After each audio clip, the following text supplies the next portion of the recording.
Lupay-pay kakabuhat si Austin Reaves sa Lakers mga idol kalaban ang Boston.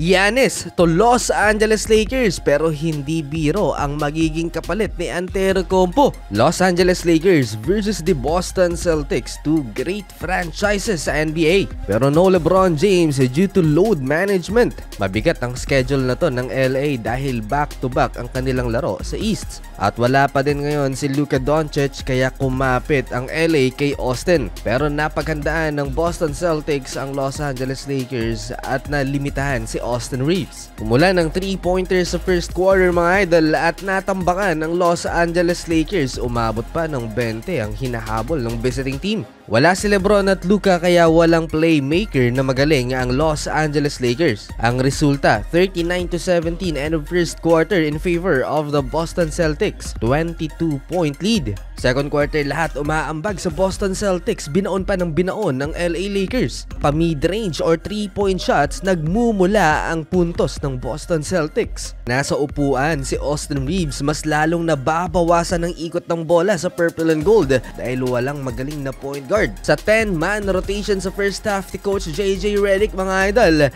si Austin Reaves lang ang nakapagtala ng assist with 6 dimes in first 2 quarters pero may 4 na turnover sa AR. Na welcome to the NBA moment pa ni Jaylen Brown ng rookie na si Adutiero. 29 points ang biggest lead ng Boston Celtics sa Los Angeles Lakers mga idol. At tinapos ang first half na may 23 points na lamang, 69-46. 13 3-pointers for Boston Celtics sa first half habang 5 lang sa Los Angeles Lakers. Third quarter, Jaylen Brown na 3-point basket, heat check, nasundan pa ng 3 ni JB at isa pa, 3 straight threes for Jaylen Brown. Kung hindi naman worried si LeBron James sa kabila ng pagkakatambak ng Los Angeles Lakers dito sa third quarter. 9-0 run for the Los Angeles Lakers led by Austin Reaves. Nabuhayan ng Los Angeles Lakers pero nakasagot ang Boston Celtics at muling pinalobo sa 22 points ang lamang nila sa purple and gold. Napatake over pa late third quarter si Austin Reaves at pinatahimik ang Boston crowd dahil ang 29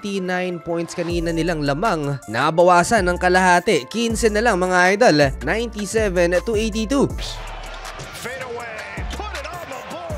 Habang nasa upuan ng Lakers si Austin Reaves mga idol, kumana ang dalawang kalbo ng Boston Celtics, Jordan Walsh and Derek White. Parehong may tig-4 na tres na ang dalawang player na to ng Boston. Hindi makatingin ng general manager ng Lake Show Rob Pelinka sa sagot ng Boston. Pinalik si AR, pumakawala kaagad ng back-to-back 3-pointers. Parang 1 versus 5 ang nangyari mga idol. Ang bigat ng kalaban ni Austin Reaves, mabigat din ang buhat-buhat niyang kupunan. Siguro kung wala si Austin, baka tambak ng 50 ang Los Angeles Lakers sa game na to. Sa kabila ng 36 points ni AR, meron ding 15 free throws si Austin mga idol. Kulang yan dahil 5 players ng Boston ang kalaban niya, siya lang mag-isa. Halfway, suko na si Coach JJ Redick. Hindi na hinayaang magpagod pa si Austin Reaves. Pinasok ang bench including Bronny James. Well, this is a lopsided win for the Boston Celtics.